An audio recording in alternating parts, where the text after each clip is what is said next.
দুর্ধর্ষ ভারত দেখিয়ে দিল কিভাবে জয় ছিনিয়ে নিতে হয় বিপক্ষ দলের মুখ থেকে। যেমন ব্যাটিং তেমন বোলিং, ফের দুর্ধর্ষ রূপে মাঠে ফিরল ভারতীয় দল। প্রথমে টসে হেরে ব্যাটিং কৌশলে পরিবর্তন করে দুর্দান্ত খেলে ভারত যে রানের পাহাড় করল তা হয়তো অস্ট্রেলিয়া দলের কাছে অনেক বড় কিছু মনে নাও হতে পারত, কেননা তাদের রয়েছে বাঘা বাঘা সব খেলোয়াড়। কিন্তু এ যে ভারত, নিজেদের দিনে কি ওয়ার্নার কি স্মিথ, কাউকেই যেন পাত্তা দেবার মতো সময় হাতে নেই এই ভয়ঙ্কর দলের হাতে। আগ্রাসী মনোভাব নিয়েই আজ যেন 22 গজে নেমেছিলেন কোহলি ব্রিগেড। তার জলজ্যান্ত প্রমাণ দেখল শতকোটির ভারত। কি ছিল পরিকল্পনা, কি এমন প্ল্যান করেছিলেন কোহলি, যার দরুন এমন অনবদ্য এক ইনিংসের উপহার দিলেন আজ পুরো দুনিয়াকে। দুরন্ত ধাওয়ান, অনবদ্য কোহলি আর আক্রমণাত্মক রাহুল। রাজকোটে ভারতীয় ইনিংসের সারমর্ম এটাই। ওয়াংখেড়েতে অজি বাহিনীর কাছে দুর্মুষ হওয়ার পর দ্বিতীয় ম্যাচেই দুরন্ত ব্যাটিং উপহার টিম ইন্ডিয়ার। শুক্রবার রাজকোটে সৌরাষ্ট্র ক্রিকেট অ্যাসোসিয়েশন স্টেডিয়ামে অস্ট্রেলিয়ার সামনে 341 রানের টার্গেট রাখল ভারত। কিভাবে আজ এত বড় স্কোর করল ভারত, এর পেছনে কি পরিকল্পনা কাজে লাগালো ভারতীয় টিম? মূলত প্রথম ম্যাচে ব্যাটিং অর্ডার হেরফের করেই বিপদে পড়েছিল ভারত, এমনটাই চলেছে আলোচনা। কিন্তু কোহলি বলেছিলেন একটা পরীক্ষা করতে চেয়েছিলেন দলে। তবে নানা লোকের নানা কথা শুনে আজ ব্যাটিং অর্ডার সবার আগে ফিক্স করলেন ক্যাপ্টেন কোহলি। সাথে ড্রেসিং রুমে স্পেশাল মোটিভেশনের ব্যবস্থা করা হয়েছিল ভারত দলের ক্যাপ্টেনের পক্ষ থেকে।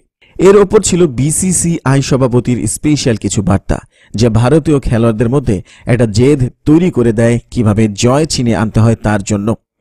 আজ টস হেরে ব্যাট করতে নেমে রোহিত শর্মা ও শিখর ধাওয়ানের ব্যাটে বড় রানের ভিত গড়েছিল ভারত।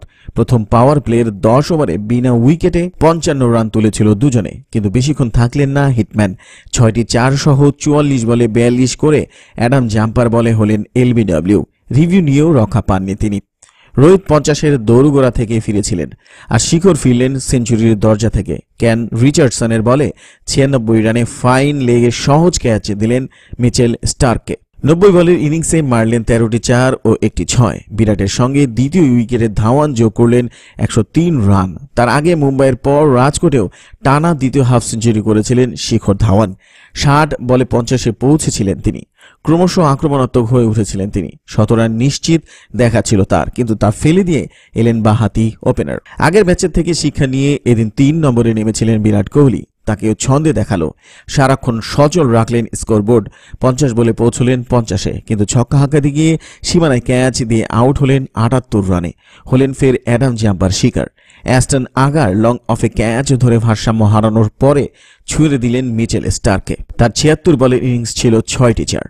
শিখর ফেরার পরই আউট হয়েছিলেন শ্রেয়স আয়ার। এই সিরিজে ভালো গেল না তার, 2 ম্যাচেই ব্যর্থ হলেন। 4-এ এদিন সুযোগ দেওয়া হয়েছিল, কিন্তু তিনি তা কাজে লাগাতে পারলেন না। 17 বলে 7 রান করে অ্যাডাম জাম্পার বলে বোল্ড হলেন। রান পেলেন না 6 নামা মনীষ পান্ডেও। কোহলি আউটের পর কেন রিচার্ডসনের বলে অ্যাস্টন আগারকে ক্যাচ দিলেন তিনি। লোকেশ রাহুল অবশ্য ভালো খেলেছেন। 52 বলে 80 রানের দুর্দান্ত এক ফিনিশারের ভূমিকা দেখালেন ভারতীয় দলের এই তারকা খেলোয়াড়।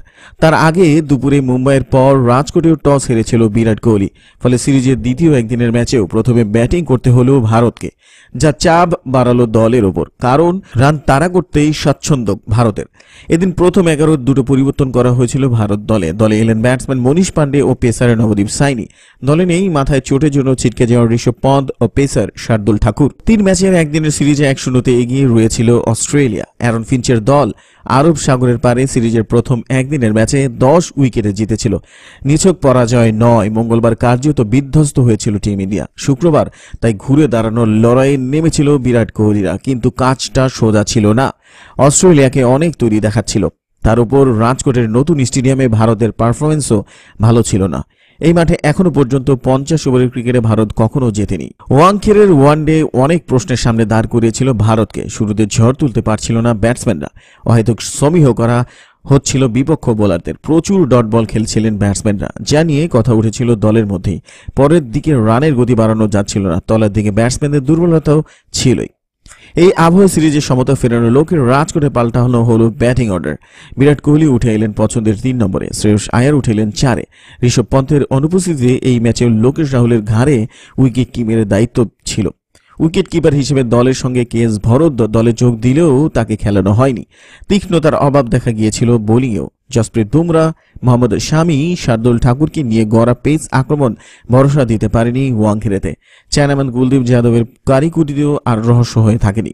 রবীন্দ্র জাদেজা এমনিতেই রান আটকানোর বোলিং করেন, ফলে মাঝের ওভারে বিপক্ষ ইনিংসের কাছে আঘাত হানার অস্ত্র বলতে কেউই ছিলেন না।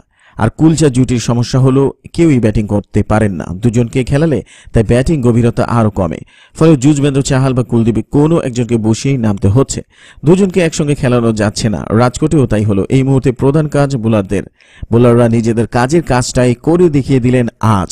দুর্দান্ত দুর্ধর্ষ স্বামী নবদীপ সাইনি, রবীন্দ্র জাদেজা, কুলদীপ যাদব, জসপ্রীত বুমরা নিজেদের পূর্ণ শক্তি কাজে লাগিয়ে আজ চমৎকার একটি জয় উপহার দিলেন ভারতকে। অস্ট্রেলিয়ার দিকে কেবল স্মিথ আজ 2-এর জন্য সেঞ্চুরি করতে পারেননি। বাকিরা আর কেউ যেন দাঁড়াতেই পারল না ভারতীয় বোলারদের সামনে।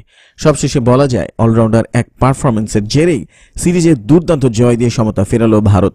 চলুন এক নজরে দেখে নেওয়া যাক আজকের খেলার স্কোর কার্ড কি বলছে। ডিয়ার ফ্রেন্ডস, এই ছিল আমাদের প্রতিবেদন। ভালো লাগলে লাইক দিন, বন্ধুদের সাথে শেয়ার করে মাস ক্রিকেট ইন্ডিয়া ইউটিউব চ্যানেলের সাথেই থাকুন। ভিডিওটি দেখার জন্য আন্তরিক ধন্যবাদ।